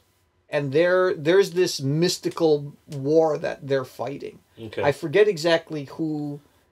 It's almost like vampire-like creatures, but not. But there's this whole other, kind of mystical war kind of thing that's going on. And within the comic books, Matt Murdock and Elektra are like the people that have the potential to join Okay. You know, the battle. Yeah. You know. Which, did you catch the reference to Elektra? Clearly not, because I was gonna say I don't remember anything to do with her in the show. When Matt and Foggy are back in college. There's that point where they're like drunk and they're just kind of wandering around and stuff. Yeah. Matt is talking about this Greek girl that he dated for a little while. Oh, okay. That's a reference to Elektra. Oh, all right. Yeah. Yeah. Oh, and he said it didn't work out. Yeah, whatever. it didn't work out. Yep. All right. Yeah, I didn't know that was her. So, didn't know Elektra was Greek. So, but yeah, Daredevil, fantastic. Anyone who hasn't seen it should see it. Yes. And if you haven't seen it, we spoiled parts of it, so it sucks to be you. Yeah, so we'll have to make sure we add spoiler warnings at the beginning. Spoiler alert. But yeah, Daredevil's all good stuff. And the other Marvel thing, I forget exactly when it came out, but the Ant-Man trailer. Yes. Which looks fun. Yeah, no, that one looks cool to me. I think I'm more excited about Ant-Man now that I saw that the new trailer. I love the the big battle going on, the final part of that trailer between him and Yellow Jacket taking place on the Thomas the Train set. You know what? The first time I watched that trailer, that whole thing didn't click with me until you talked about it the next day. And go back and I went back and watched him like, sure as shit. They're fighting as these little miniature guys on like a child's play set. Yeah. Well, yeah, and it's like I have almost the same kind of train set here, and it's like and the amount of zooming in and out on the trailer, and I know they're gonna do it less in the movie, but during the battle scenes, the shrinking and enlarging and stuff, and they zoom way in and. And Yellow Jacket's picking up the train car and throwing it at Ant-Man, and there's explosions and things are crashing, and they zoom out and you see the little toys go bink, fall over. They zoom back in, and it's. I think they're going to do that more, and not less. But during like the battle, scenes, during the battle scenes, when they're zooming in stuff, because that's part of how Ant-Man fights. Yeah. Big, small, big, small, big, small. Big, small. Yeah, and I guess he can do it to other stuff, too. He can enlarge other things. Oh, really? Possibly. I don't remember. I don't know. I don't know. So, but yeah, it looked super cool. That trailer made me more excited. The line from between Hank Pym and Scott Lang, and Scott saying, I've just gotten out of prison and not going to be breaking into any things or stealing any stuff any longer. And what do you need me to do? I need you to break into places. I need you to steal some things. Yeah, I figured. That's good stuff. That amount of comedy will be perfect because that's very much like Guardians of the Galaxy type Very, humor. very much so. Very much so. And it's weird seeing Michael Douglas. Yeah, in a comic book movie. In a comic book movie. But it was also weird seeing, when the trailers for Winter Soldier were coming out. It's like, Robert Redford? Yeah. But then afterwards it was like... It's perfect. Fuck yeah, Robert Redford. He was perfect in that, And once again, it's not a comic book movie. It's a political, thriller type action movie that happens to have comic book characters in it. Yep. And Ant-Man, it's going to be a heist kind of movie. It's going to be some sort of crime movie that happens to have superheroes in it, and you've got scientists and stuff. And the fact that they're getting guys like Robert Redford and Michael Douglas, it sounds weird on paper, but it adds legitimacy to some of these roles, and it's not just some random old guy playing Hank Pym. It's Michael fucking Douglas, and he's awesome at it. He's not just mailing it in. Well, and he's not Ben Kingsley in Blood Rain. Who did it for a paycheck. Yeah. But just think too. Come the next Avengers film, not Age of Ultron, but like the Infinity War. Yep. You are gonna fucking see Michael Douglas in that. Yeah. You get all the scientist guys together. You get your Tony Starks, your Bruce Banners, your Hank Pyms. Yeah. All those guys are gonna be together trying to figure out how you defeat Thanos. Yeah. And it's fucking Mark Ruffalo, Robert Downey Jr., and Michael Douglas. It's like, holy crap, the biggest actors in the world all together, even if it's for 10 minutes. Yep. In a movie. It's like, that's it, but awesome. Yeah, I found a I'd have to go back and find that. I found a spoilery article on the internet with a whole bunch of info about Infinity War and Civil War and um, some of like the things. And I didn't want to read all of it, so I kind of just skimmed it a Sure. little bits and parts. But it looks like the Defenders are on track to be part of Infinity War. Nice. So So you're gonna fucking see Daredevil. Daredevil and Iron Fist and Luke Cage and Jessica Jones with Iron Man and You Thor know, and Black again, Widow. even if it's for a couple minutes. Yeah, because it's kind of like the part I did see, and it doesn't give a ton away, but because Infinity War is a 2-part thing, Right. So it's kind of, the idea is the first part of Infinity War is going to be all the new heroes. Mm-hmm. So your Spider-Man, your Daredevil, your Luke Cage. Fucking Spider-Man. Yeah. I already forgot. Yeah, You're going to have Spider-Man. Spider-Man, yeah. I mean, all the and Spider-Man is going to fit in perfectly with Daredevil. Oh, yeah. Because they're on the same level. You know, it's amazing how Marvel is going to take Spider-Man, the biggest superhero in the world, and make him on a super small scale, and it'll be perfect. It'll be better. It'll be better. Yep. Because Spider-Man is not a global phenomenon that Iron Man is. No. Spider-Man deals is with New no York. different. Not even New York. Spider-Man deals with his neighborhood.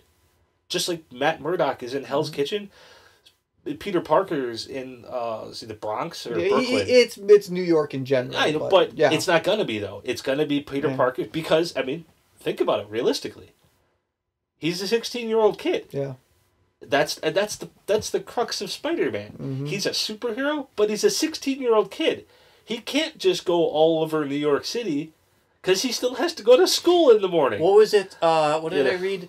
I think it was Chris Evans said it was something about wanting to see Captain America as a mentor for Spider-Man. Yeah. I mean, awesome. Yes. Awesome. Yes. You know, and again, maybe we can have it in Civil War. In Civil War, Yep. a 5-minute back and forth of Captain America. Or Steve Rogers talking to Peter Parker. Steve Rogers gives the great power, great responsibility speech to maybe, Peter but Parker. it's in what is it? There, I think it's from Civil War. I think Captain America has this speech about even if the entire world is telling you to do something that you know is wrong, it's like it's your job. You know, to plant yourself as a tree next to the river of truth, and tell everyone else, no, you move or something like that. You can find it online. Yeah, it's this. I'm sure it'll be great. It will be great, but even if it's nothing else, even if it's that conversation between the old hero versus the young hero, and that is like the speech he gives to Spider-Man. Yeah, and then that's when. Again, more spoilers, because more than likely, Steve Rogers is going to get killed in Civil War. Yes. You know, that is the big speech that he does to help motivate Spider-Man. And then, like, near the end of the movie, and then Captain America goes off, and it's, like, the final scene where he gets killed or something like that. Yeah, I'm betting Captain America survives to Infinity War, because I don't think I bet they'll change that. I don't know if they're going to kill him because I don't know if I don't know if Chris Evans is done yet. Well, how many has he done now? Captain America 1 and 2, and the Avengers. Avengers. That's 3. Ultron. Ultron's Civil 4. War. Civil War will be 5. It'll be Infinity War Point 2. That's 6. That'll be 6. I'm betting if and when he dies, it'll be in Infinity War. It won't be in Civil War. I bet you he gets killed in Infinity War. No, I'm going to say he gets killed at the end of Civil War. You think so? I think so. And then I think that's when you're going to see Bucky take over as Captain America during like the first Infinity War movie. And during the second Infinity War movie, when Iron Man and Thor come back, that's when I think Steve Rogers is going to reappear. March 11th of 2014, Chris Evans cleared up his Marvel contract rumors. He is signed for 6 films, and his bit part in Thor: The Dark World did not count. Right. So that 5 would be Civil War. Yeah, six would be Infinity War Part 2. So Chris Evans will be in Infinity War as Captain America. Correct. What did I just say? You weren't listening. Clearly not. No, He's not going to get killed. Well, just like comic books. Yeah. No one who dies ever stays dead. I know. No, I don't think you'll see him even get killed. He will be, quote unquote, killed. Yeah. To 99.99% of the Marvel Cinematic Universe. Are they going to Phil Coulson him or Nick Fury? They're either going to Phil Coulson or Nick Fury him, or Bucky Barnes him. Yeah. There's going to be clearly I didn't hear what you were saying because I was busy looking. There will be some way that they revive Steve Rogers to come back in for Infinity War Part 2. Yeah. He will be back, but then maybe, and who knows what at the end of Infinity War. Maybe it's like they're going to follow the comic books. Maybe at the end of Infinity War, Steve Rogers loses a super soldier serum. Yeah, something. And now he's an old guy. Yeah, I think I'd like to just make it simple, and he gets killed, and either him or Falcon take up the mantle. It'll be Bucky or Falcon. It'll be Bucky at first. Yeah, they could go either way. They've got. Currently, Falcon is Captain America in the comics. Isn't could be Bucky. What's his face who's doing Bucky? Didn't he sign for like 9 films? Yeah, Sebastian Stan. Yeah, and he's done 2. Yep. Well, he'll make an appearance in Civil War. Yes. And then he'll be in both Infinity Wars 1 and 2. Possibly. So. But no, so yeah, the first Infinity War is supposed to be like the younger guys. And then, because the events of Civil War is going to drive all the current ones apart. Right. It's going to drive everyone apart. Mm-hmm. And so you're going to have a couple other movies introducing Black Panther and Doctor Strange and Guardians of the Galaxy 2 and Spider-Man.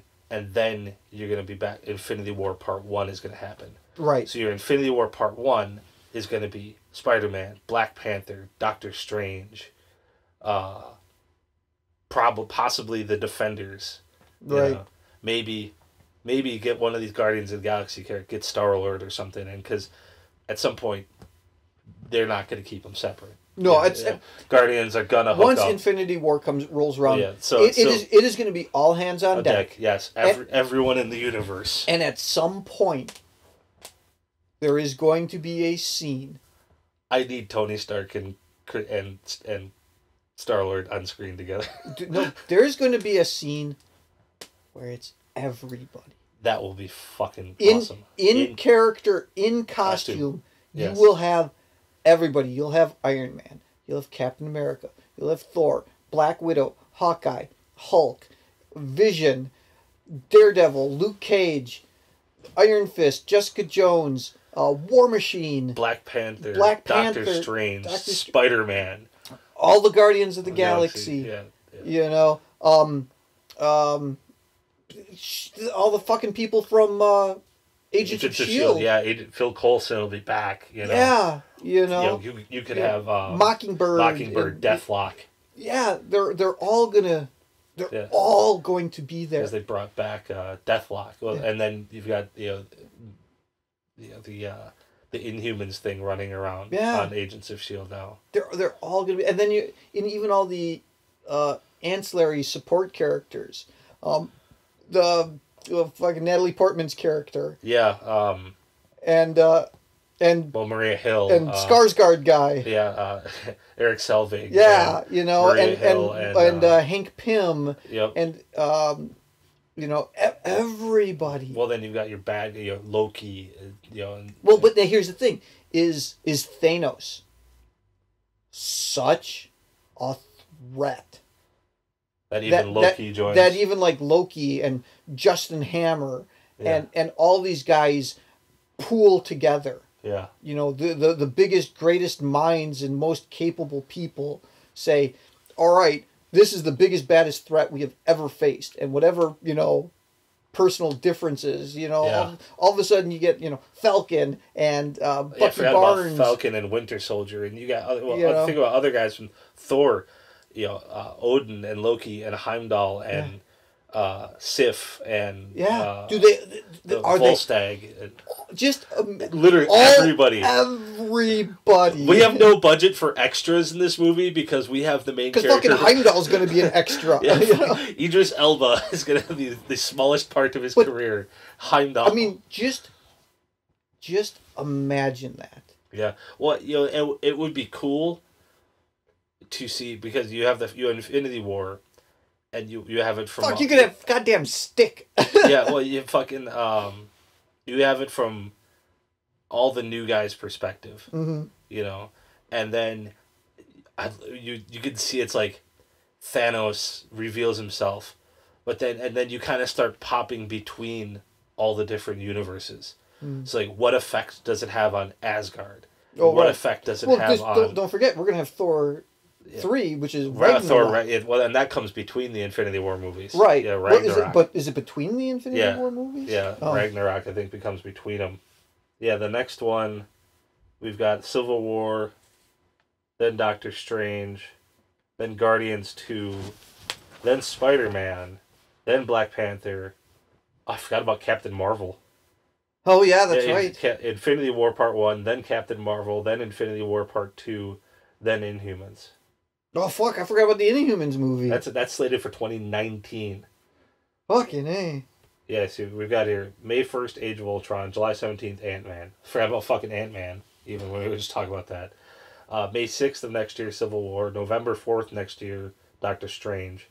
2017, you've got that they're starting 3 movies a year because there's so many. Mm-hmm. 2017 starts Guardians 2 in May, Spider-Man in July, Thor Ragnarok November.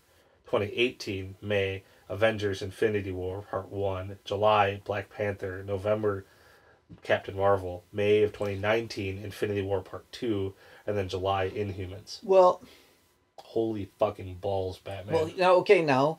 So the only movie that takes place after the Infinity War is Inhumans. Everything else is before. The only one and between the Infinity War movies are Black Panther and Captain Marvel. Well, now here's the question. Infinity War Part 1 and Infinity War Part 2. Yep. It's either Captain Marvel and Black Panther are happening at the same time as Infinity War Part 1, or there is a distinct time difference between Part 1 and Part 2 of Infinity War. Or the focus of Infinity War Part 1 is somewhere totally different. If it's, cosmic, where Infinity War Part 1 starts out with the Guardians of the Galaxy characters and Thor, maybe, and that it's the cosmic aspect, and it doesn't even get to Earth and S.H.I.E.L.D. and all the rest of our heroes until later. I don't know. No, yeah. I don't know, but there's definitely... that's a weird... spacing. Yeah, well, and we'll find out. We will. Because Black Panther is being introduced in Civil War, right? 2 years before he gets his own movie. Yeah. So what the focus of the Black Panther movie will be, who knows? Yep. No idea. Well, there are a couple other news things that we didn't quite get to. There's a new Jurassic World trailer coming up in I think tomorrow or the day after. I saw a couple of the new posters for it. Mm-hmm. Brad Bird is starting to write the screenplay for Incredibles 2. Yep. Let's see here. According to market value, Netflix is now bigger than CBS. Good for them. And CBS is the highest rated broadcast TV network in the U.S. So good for Netflix. The first photos from the Rocky spin-off Creed has appeared. Saw that. What was it? Wonder Woman lost their director. And got a new one new one right away. That didn't take long. No. I thought it was like a day. Yeah, it was like 2 days, yeah. Olivia Munn has been cast as Psylocke in X-Men Apocalypse. Yeah, that was a less than stellar pic that she posted. Yeah, that didn't do anything for me. No. Furious 7, it crosses the $1 billion mark for the worldwide box office. Not a surprise. Ryan Gosling in talks to join Harrison Ford in Blade Runner 2. Good for him. Matthew Vaughn to direct Flash Gordon remake. Sam J. Jones needs something to do. And Josh Whedon and Lionsgate are hit with a copyright lawsuit. Josh Whedon or Joss Whedon? Joss Whedon. Okay. Did I say Josh? Yeah, Josh. I meant Joss. Joss Whedon. They're hit with a copyright lawsuit over Cabin in the Woods. Because some guy claims that it's a direct ripoff of his self-published book from 2006. Yeah, I'm sure, because Joss Whedon definitely ran across that book. If you want to talk about that, go talk to J.K. Rowling after she got sued for that for Harry Potter. Yeah. Off of decidedly similar story. Guess what? The person who sued her didn't win, and it was quite similar. Yeah. But you know what? You know what all that proves? Nothing is that original. No. We talked about this last week. Everybody has similar ideas around the world at the same times. Yeah. No one is original. Nothing is unique. Everything has been thought of before. Yeah. Everything will. Well, and it's just because you had the same idea. It's like, that doesn't mean I knew you did that. Doesn't mean I read your thing. Yeah, doesn't mean I stole your idea. It means I had the idea too. Another one like that I always liked when Taco Bell launched the Doritos Locos Tacos. Mm-hmm. They had dozens of people who had honestly, legitimately come up with that idea years before. And some of them had even sent it to Taco Bell and said, hey. Mm-hmm. And then when Taco Bell launched it years later, everybody was like, that was my fucking idea. Look, here's all this stuff that says it was my idea. Right. But Taco Bell was like, yeah, but we did it. And you didn't. So, sucks to you. Yeah. Great. I'm happy you had the idea. Lots of people had the idea. We acted upon it. Yeah. Yeah. And it's because we got the license from Doritos. Yeah. To make a Doritos one. Yeah. Well, otherwise, it would just be a nacho cheese tortilla. Yeah, but no, there were people who were like, you need to make Doritos Taco Bell tacos, like with a Doritos shell. Well, that's fine. You just gave them an idea. Yeah.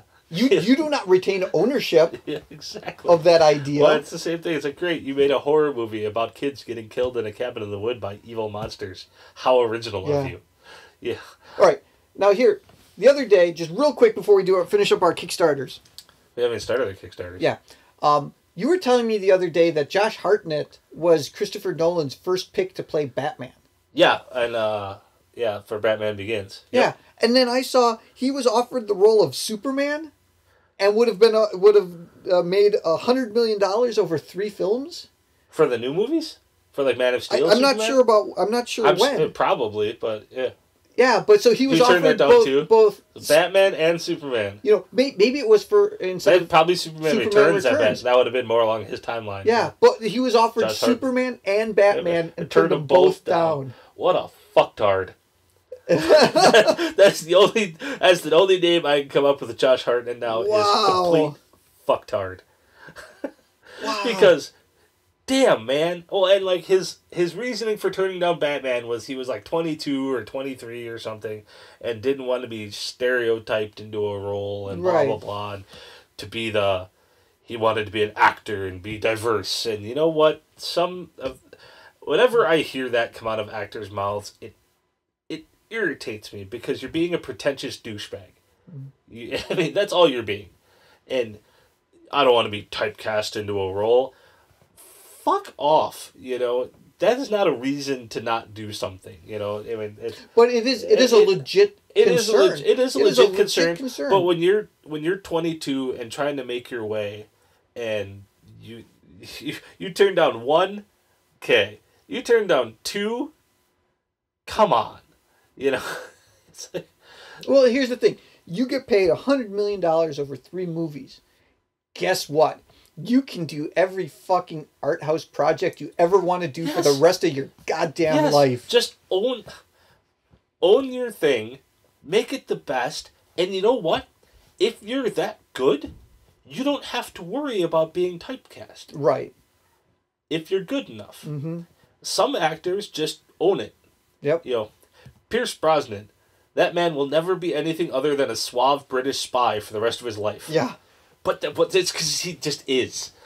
At some level, I'm convinced he actually is one. Because he looks fantastic in a suit. Well, he looks fantastic in a suit. He has the perfect accent for it. He has the right English accent for it.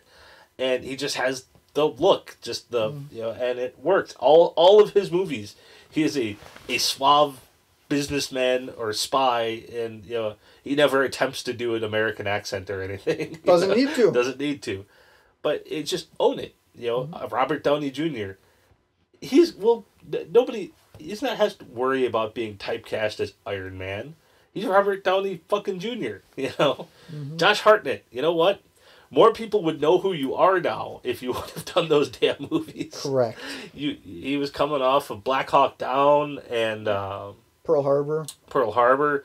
He did The Faculty. I like that movie. I remember that one. You know, those were big, and he was on his way to superstardom. And then he not only shot himself foot, he just stepped on a landmine. Yeah. For his career, and ended up doing like nothing. He did 30 Days of Night a couple years later in like 2007, I think, and then that was it. He dropped out of fucking Hollywood until a couple years ago. He was in the beginning of Sin City. Yeah, just a little bit. Yep. No, not the beginning, the end. No. It was the final scene. It was the beginning and the end. The beginning and the end. He's in the elevator. You know what? You know what he was in that I actually really liked? Lucky Number 11. Yes. Yeah. I like that movie. Yeah, with Bruce Willis. Yep. Yeah, Lucky Number 11. Yep. All right, let's do our Kickstarter recap, and we'll wrap this up. Don't have time to do a brand new Kickstarter of the week, but we will check in on the previous 3 weeks Kickstarters we've covered, and we will go in order. So it will take us back on a journey through time to 3 weeks ago and Meat Pies for America, and we will do this extremely quickly because you know what? Nothing has changed. He still has one backer of $25 on his $50,000 request, and he has 9 days to go. Which means we have 2 more times to check in on Mr. Jeffrey Broomhead and his Meat Pies for America. He is not doing well. I don't believe anything that we're doing talking about him is helping. So clearly, it has nothing to do We're helping, though. We're trying. It is clearly nothing to do with the fact that we don't have much of an audience. Because we have a small yet dedicated group of listeners. Clearly, just none of them are fans of meat pies. So, apologies to Mr. Broomhead. I don't think you're going anywhere. Next up, our good buddies, Bradley Egren, and his wonderful show, Dragnet of Spies. This also, unfortunately, is going nowhere quickly and has received $0 from 0 backers and has 13 days to go. This also will no longer be eligible for coverage in 2 weeks. We have 2 more chances to check in on young Bradley and his Dragnet of Spies film. He wants $500. No one has given the poor man a dime. We'll see what happens. I don't have any faith in his project. Now, to come back to our favorite one here, we've talked about the least. Which we've talked about the least. This was the Naked Pixel. This was the nude image photo stuff, whatever, photography. They were creating a coffee table book and had some wonderful pictures of a very naked woman on their Kickstarter project. They, shockingly enough, have way overshot their goal, and I am totally chalking this one up to our fan base because this is on the last episode, and they have received the most viewership from our show. So clearly, this is all to do with the That Damn Thing podcast audience. They have received $172 out of their $100 request. Wow. From 14 backers, and they have 21 days to go. So I've learned one thing. Naked women sell. Naked women sell. Go you are correct. Figure. So we got to get more creative with the thumbnails we put on our show. We just need to have naked women. You know what? Next week, we'll have a naked woman on the podcast. You can listen to her. That's it. The Naked Woman Podcast. It's a podcast of nothing but naked women. What a terrible idea. No, people will tune in. Yes. See, we'll find a way. It's all through Skype. Yes, something. I'll find a way to get, at some point, we'll find a way to get a naked woman on the show. We will transcend culture at that point. We will become huge. We will go viral. Or none of the above, actually, probably will happen. So, the Naked Pixel, of course, that one is winning. so far the race. Yeah. So next week, because we're running out of time today, next week we'll find a new Kickstarter, and then we'll continue monitoring our wonderful collection of existing ones, from meat pies to terrible spy films to hot naked women. What else can come from the wonderful world of Kickstarter? We still got to follow up on the Tentacle board game. That wasn't our Kickstarter of the week, but we looked into it. Oh, that's right. What was it called? I don't know. We can look at it next time. Yeah, the Tentacle board game. I'm going to try and find... Was it Past the Tentacle? Yeah, it was. That's right. Past the Tentacle. Tentacles are appearing everywhere and they're reaching for you. Are you clever enough to pass away all your tentacles? Yes. No, because we figured out the mechanics of the game and it doesn't work. Exactly. However, they have received a shitload of money. Bullshit. They asked for $8,000. You know what? I'm gonna keep tabs on this one too because I forgot about Past the Tentacle. We'll add this one in for this week. They asked for $8,000. They've received $875 from 9 people. They have 12 days to go. I don't think they're going to hit their mark, but probably not. Good for them. One person gave them $500. Your Tribble My Tribble even is excited by it. $500. You know what? Tentacle me. Get your visage immortalized in our game. That's right. At this level, we'll get a photo of you with your best scream face, and we'll add in an artist rendition of you in the game. $500. Someone pay for that. If somebody would like to give us $500, your face will be on the thumbnail of every That Damn Thing podcast. I don't want everyone, but for a while. For a while. Well, yeah, we'll put your face on the thumbnail. So you will be our executive producer. That Damn Thing podcast, executive produced by so and so, which we've talked about for a couple weeks now. Yes, but we legitimately will get our Kickstarter started, so someone can actually give us money. I promise. Because we're entertaining. Yes, because we think we're funny. Yep. So, on that note, ladies and gentlemen, that is the end of this week's episode of That Damn Thing. Another wonderfully mundane, 30% entertaining episode. Damn right. Yes, and if you've listened all the way to this part, congratulations, thank you. You've now found what 30% was entertaining. This part. So, please leave your comments. Let us know what you think was entertaining or what was not. Yes. Tune in the coming weeks. Jason, good sir over here, did an interview with an Australian podcast. Yeah, I forgot about that. Yeah, we'll have to we'll talk about that a little bit next week. But yeah, you will hear from That Damn Thing co-host Jason on an Australian The Reaction podcast hosted by Matt Deegan out of Brisbane, Australia. We're going international. Oh, classic. All right, we're out.